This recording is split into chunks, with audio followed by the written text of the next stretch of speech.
At the end of the day, they're still all human beings.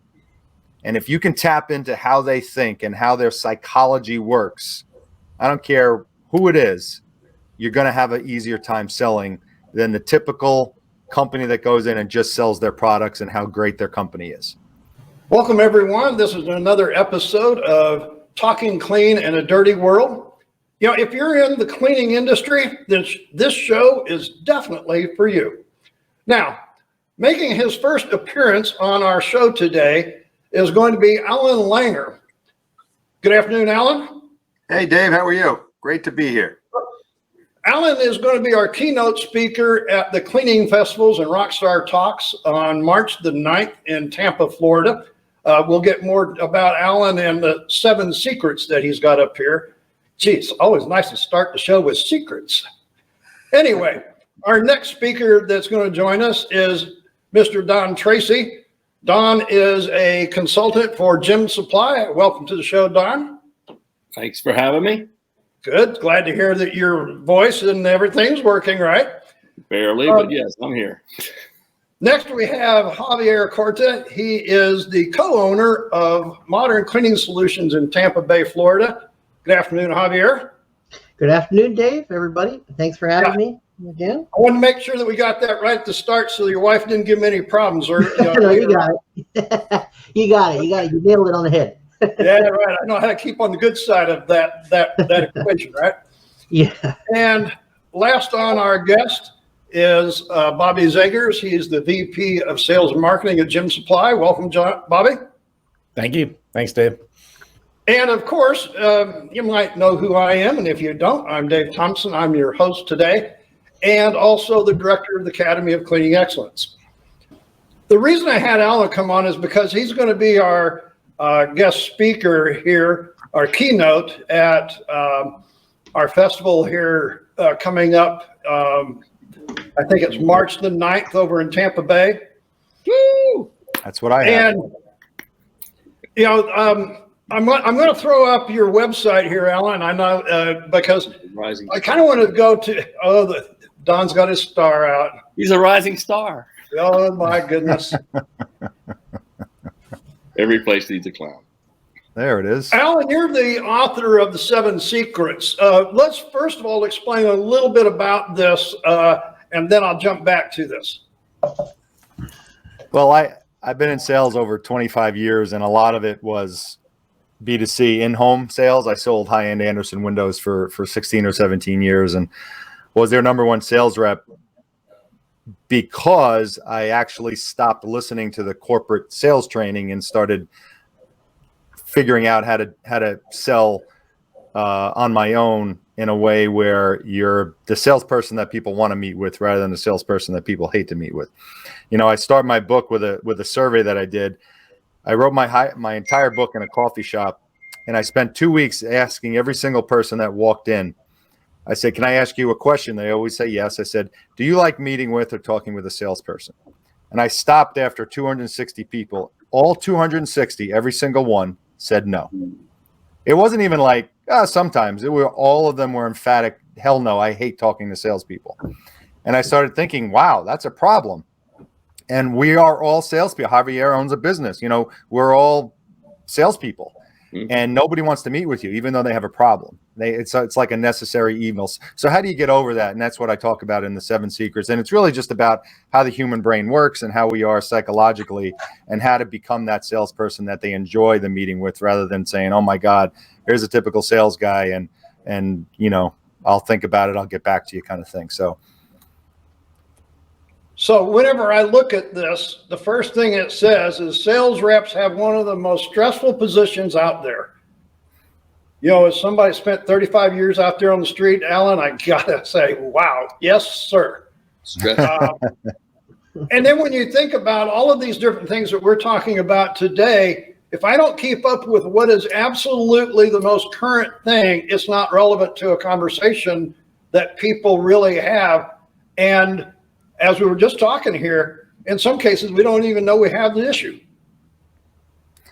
Yeah, I mean, I deal a lot in the contracting industry. I just had actually right before you guys, I did a podcast for the Painting Contractors Association, and salespeople have to understand, whether you're a business owner, when you're selling something, you have to understand that the person you're speaking to doesn't want to speak to you for the most part, 95% of the time.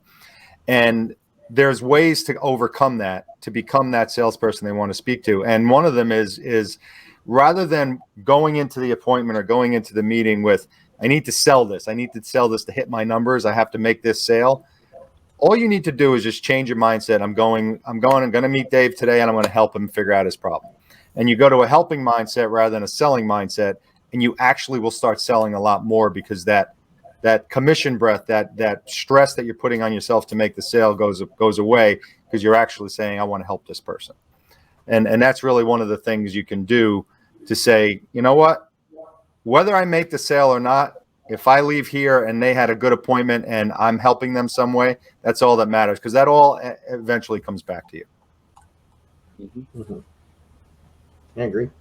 I like the fact that you said we're all salespeople. You know, I've always said that children are some of the best salespeople on the planet. Mm-hmm. Yeah, they are, because they're unfiltered. They actually know what they want, and they're good at asking for it, and they're truthful. And persistent. Once as you're a parent, you get to realize that, oh, now that they realize how to manipulate you, Mm-hmm. and that's why they become good at it. And you don't want to have that feeling of your prospect feeling like they're manipulated. So that you want to avoid that, because that's one of the reasons why people, hate talking to you. I always joke every time I look at these surveys that talk about the professions that people don't like the most. There's surveys out there that do this, and always in the top 5 are salespeople and contractors.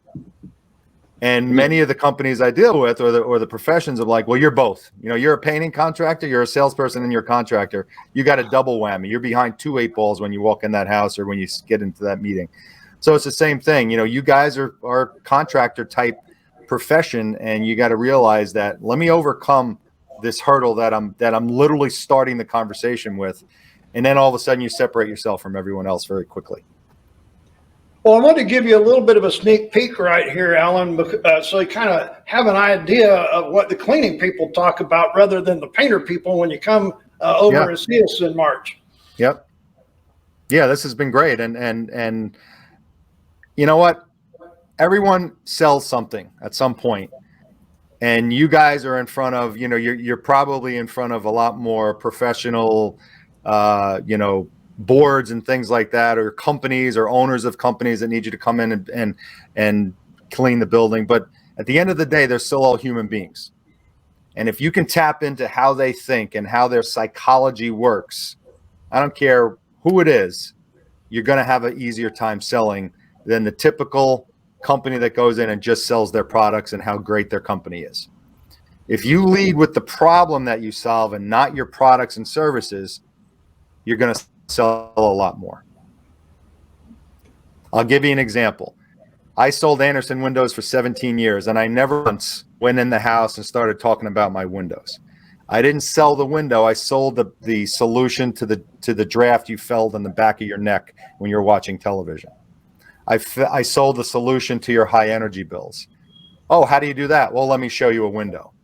But the guys that went in and say, here's my window, look at all these great features and benefits, doesn't work. If you go in and say, here, look at all the cleaning products I can use, and this is terrific, everyone else is doing that. What's your problem? What's the dirtiest area? What's the area that you're having the most? Ask open-ended questions, dig in, and then your solution are your products and your services. So I'd like to go back to where I started this afternoon at, gentlemen, and that was, with the issue of what schools are dealing with the triple pandemic that they're talking about. What is the problem, and how do we go about educating, as you said, Allan, that there is a need that they really need to pay attention to? Because as I read those articles I just showed you, gentlemen, I got a lot of all of the statistics about what is happening, but no solutions. It's just like Allan said, if there's no demand for it, we have to create the demand. I don't know how we do that.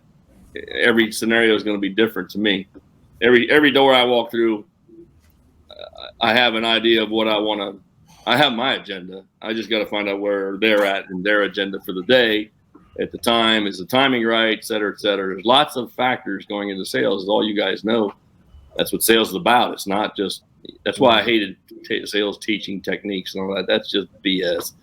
Never worked. The best one I ever heard was Zig Ziglar. He was like the king of the pantomime. You know, he could give you a script and he could go sell pots and pans, you know, but that doesn't work anymore. None of that works today. Today, it's all relational. If you don't have a relationship with the person, you're not going to get their attention.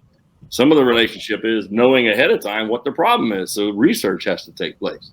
You know, if you're going into a big facility, you want to do your due diligence. Javier, you probably check out a whole building before you even talk to them, right? Oh, inside and out. I mean, we go through many different procedures to make absolutely sure what, you know, even if we have the capability and the ability to be able to handle the job too, or handle the building. I mean, it's just not, you know, it's pretty intense, the research that we have to do before we would bid or do something, you know, like that, because, you know, of course the client is looking for a certain, you know, expectation, and we got to be able to meet it. So yeah, you're right. If you just walk into an office building, you don't realize the guy owns 27 other buildings downtown that are 3 times the size. Exactly. You're walking into a hornet's nest. You better know all that before you get there. So some of it's just common sense. We call it common sense because we've done it all. But you got to know your audience. You got to know who you're talking to. Is this guy is he a one-off, or does he own multiple things? Or, you know, if you do your research, maybe the guy owns corporations in lots of different industries. You don't know. So for those of you who are interested, this is my book. It's on Amazon. There you go. Just type in Allan Langer or the 7 Secrets, and this should come up. It's also audiobook and ebook as well. So or what do you call Audible and Kindle? There you go. Those 2 versions as well. And so what is going to be your topic in the keynote on March 9th in Tampa? Well, I'm probably going to kind of talk about similar things that I brought up today, which is, you know, how to sell better, how to go into these companies and how to go in front of these boards and not just sit there and give a sales presentation, and how to sell like a human being and become the company that they're going to want to do business with, and really talk about some things that you're selling when a lot of people don't realize that they're selling. They know they have to sell, but there's ways to do this where you're going to be much more successful in how you present and how you actually come across to the person that you're speaking to, or to the people that you're speaking to, because you have to really, there it is. He's got it. Bobby's got it. Do that again, Bobby. Come on, bring it up again. Bobby doesn't read. He listens. I just bought it. There you go. Oh, well, thank you very much. And I actually read it myself. So I have a newfound respect for all people who do audiobook readings. That's for sure. After going through that. But yeah, so I think I'm going to really give a keynote about helping all these cleaning companies understand that they are salespeople and how to sell better. Yeah, and I think as you say that, Allan, you know, we're not just talking about people that actually run a business like Javier does, but, you know, many of the clients that Gem Supply has that will be at the festival are in-house contractors for school districts, but they have to sell what's happening to the school board, so they buy the right things. Everybody is involved in sales some way, right? Yeah, exactly. Yeah, exactly. Yeah, they may need to say, oh my God, we got to buy this new product, but I have to convince the school board that we have to buy the product. How do they do that properly? So absolutely. Good point, Dave. So folks, one of the things that we're talking about here is the upcoming festivals here that's going to be starting February the 23rd. We're going to start with the opening festival here in Orlando, Florida, where I'm broadcasting from right now. Like I said, Allan's going to be the guest speaker at Tampa on March the 9th.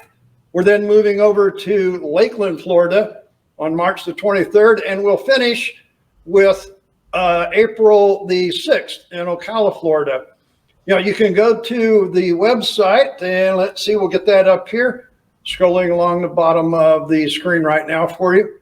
You can go to that website. It is a reserved seat event at each one, but that seat is free. So be sure to sign up. Come and watch Allan. We've got some other speakers that are lined up.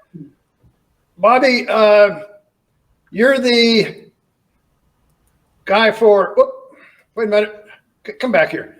Yeah, you're the guy for the sales and marketing for Jim's Supply. Anything that you'd like to add to this? To what? To the cleaning, Festivals that we're doing. Oh yeah, no, well. I was going to say, Allan, his explanation I thought was right on, and I can't wait to read the book. To tell you the truth, so it's exciting to hear that kind of stuff being said and being promoted. In regards to the cleaning festival, we do have, I believe, over 20 vendors who have signed up, Dave, for this, which pretty much sells us out on the vendor booths. Hundreds and That's hundreds awesome. of participants who have signed up based on the 4 different cities. And we announced last week that we're giving away a 20-inch auto scrubber worth $5, $6, $7 grand, depending on how what price you would have paid. But it's a big deal.